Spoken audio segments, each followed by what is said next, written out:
une magnifique boule bleutée parsemée d'îlots volcaniques. Il y a 1,5 milliard d'années, elle est le berceau de la vie primitive.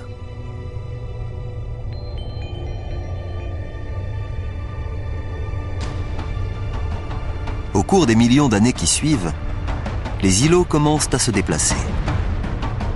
Au fond des océans, la croûte terrestre s'est fragmentée en vastes plaques, dites tectoniques. Plus en profondeur, le noyau de la Terre est toujours en action. Il y règne une température supérieure à celle de la surface du Soleil. La chaleur est si intense qu'elle génère des mouvements dans le manteau terrestre, qui entraînent la mobilité des plaques tectoniques et des océans à travers le globe. Plusieurs millions d'années s'écoulent.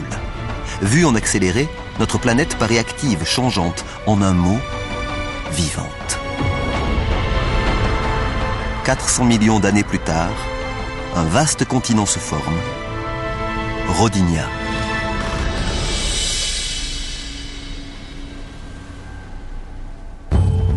Dans les eaux peu profondes qui entourent ce continent unique, les stromatolites ont continué à alimenter l'atmosphère en oxygène. La température ambiante avoisine les 30 degrés et la journée dure maintenant 18 heures.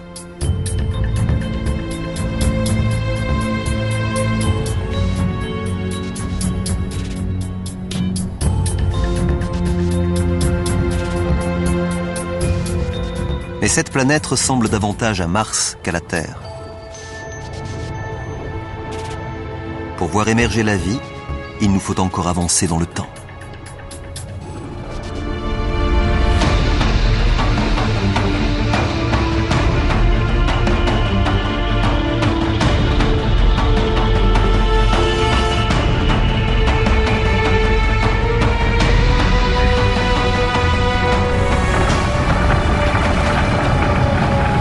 Le nord-ouest de la future Amérique, il y a 750 millions d'années. Une force provenant des entrailles de la Terre est en train de déchiqueter la croûte terrestre. Le monde semble se déchirer. Une seule force est capable d'une telle puissance. La chaleur. Elle s'échappe du noyau liquide de la planète et étire la croûte terrestre. Centimètre par centimètre, année après année, le vaste continent unique se scinde en deux.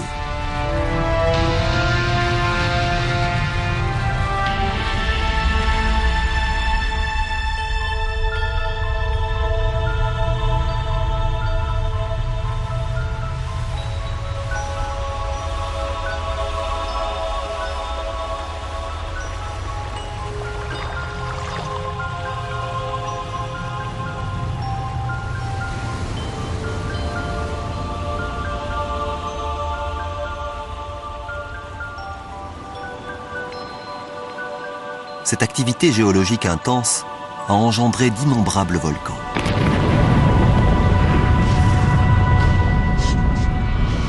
Les éruptions répandent de grandes quantités de dioxyde de carbone dans l'atmosphère. Le ciel est saturé de gaz et de cendres.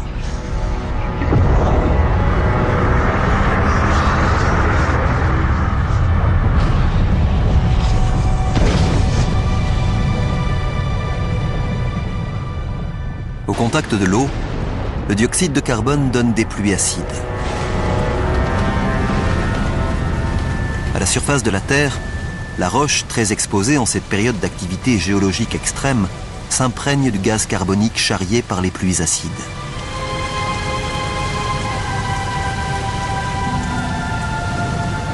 Un processus au cours duquel la croûte terrestre va absorber une grande partie du dioxyde de carbone présent dans l'atmosphère.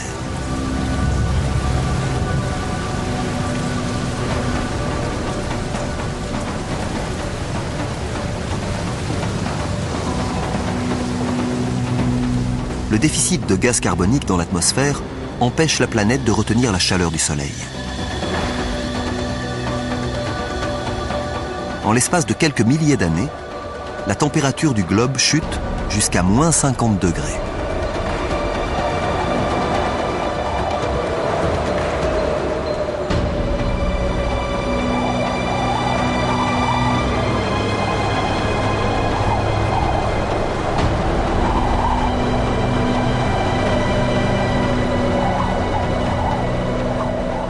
Ce désert glacial recouvre le sud de l'Australie, il y a 650 millions d'années.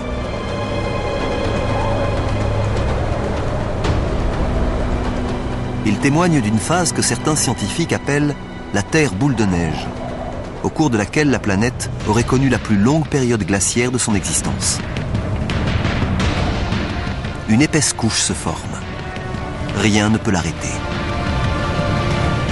La formation de la glace favorise la réflexion de la lumière émise par le Soleil, ce qui accélère le processus de glaciation du globe. Au nord, une seconde couche se forme, tout aussi imposante.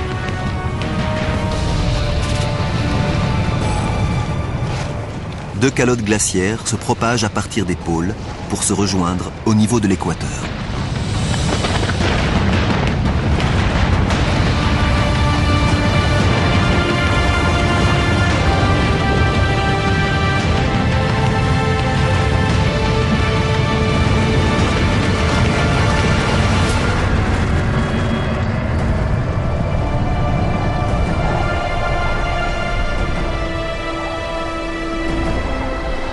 À présent, une couche de 3 km d'épaisseur recouvre toute la planète.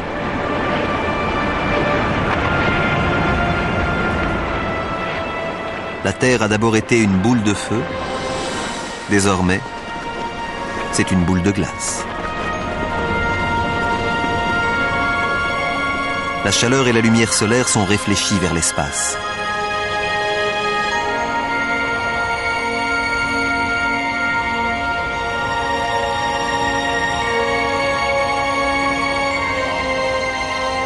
Rien, pas même le Soleil, ne semble pouvoir sauver notre planète.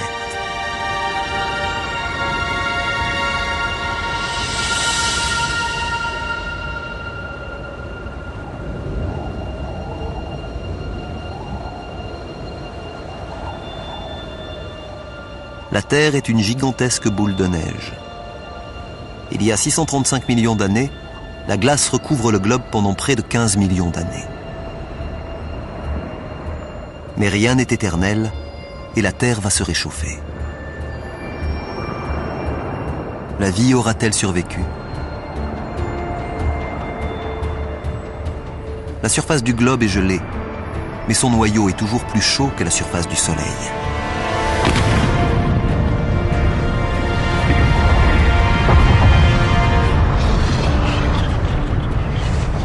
Depuis le début de la période glaciaire, les éruptions volcaniques n'ont pas cessé.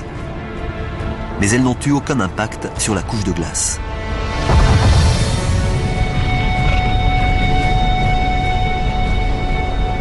Au fil des éruptions, des milliards de tonnes de gaz carbonique se répandent dans l'atmosphère.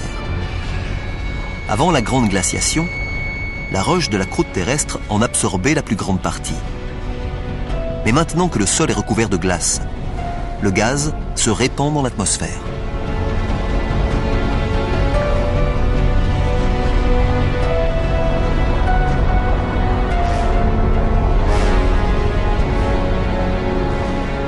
Les rayons du soleil se retrouvent piégés par le gaz carbonique et un réchauffement climatique s'opère. Les températures grimpent et la glace commence à fondre.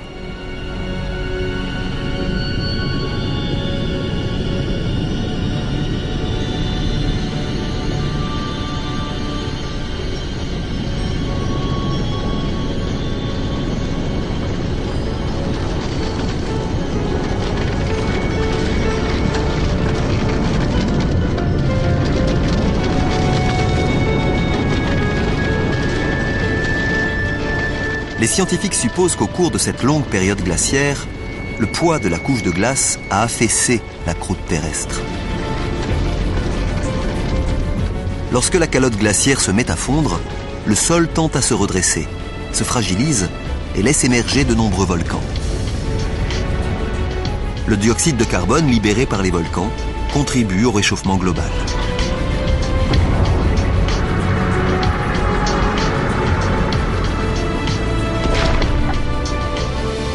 Lorsque la planète était recouverte de glace, les rayons ultraviolets du Soleil, réagissant au contact des molécules d'eau gelée, ont produit du peroxyde d'oxygène. Maintenant que la glace est en train de fondre, le peroxyde d'oxygène se décompose et libère d'immenses quantités d'oxygène.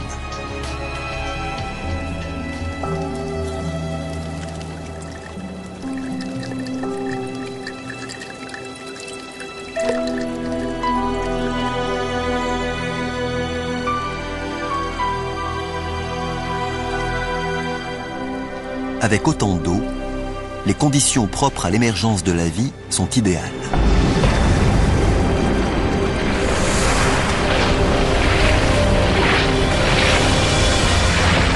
Avant l'épisode de la Terre boule de neige, les bactéries primitives avaient colonisé les océans. Il y a 540 millions d'années, dans un océan rempli d'oxygène, les bactéries primitives ont évolué.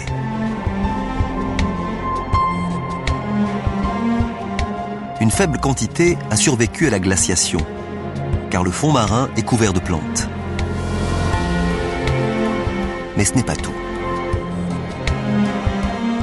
Cette créature étrange ressemble à une limace à carapace. C'est un vivaxia qui appartient à une nouvelle génération d'organismes multicellulaires complexes.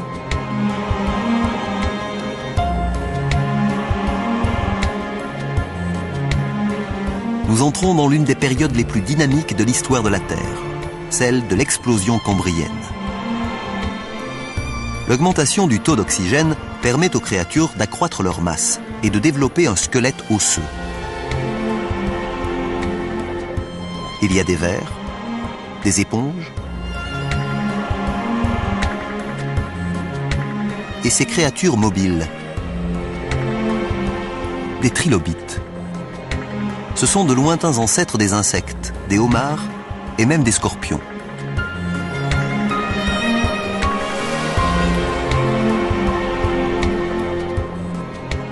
Dans les océans, la vie prospère. On y trouve des bactéries microscopiques et des monstres, comme celui-ci. Un Anomalocaris. Sa taille avoisine le mètre.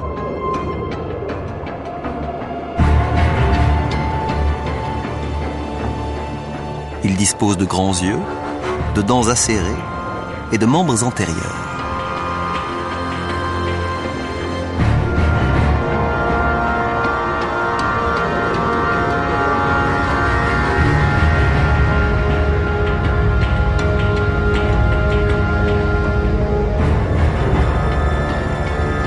Pour se nourrir, l'Anomalocaris n'a qu'à se servir.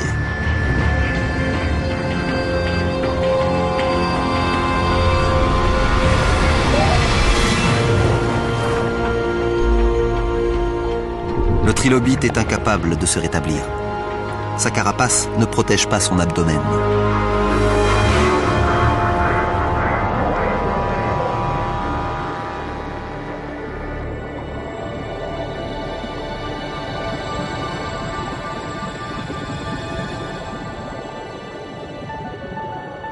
Ces créatures sont des picaillas.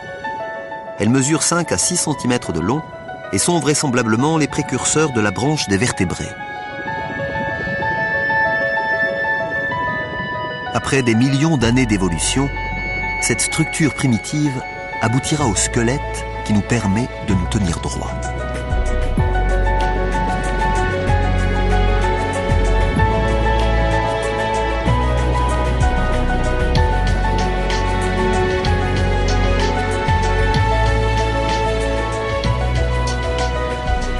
En plongeant dans l'océan, nous ne pensions trouver que les vestiges de la vie.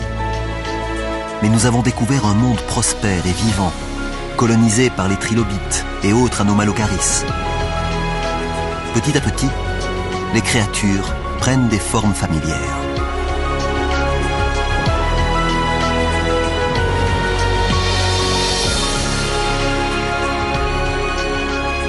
Des dizaines de milliers de plantes et d'espèces peuplent déjà le fond des océans.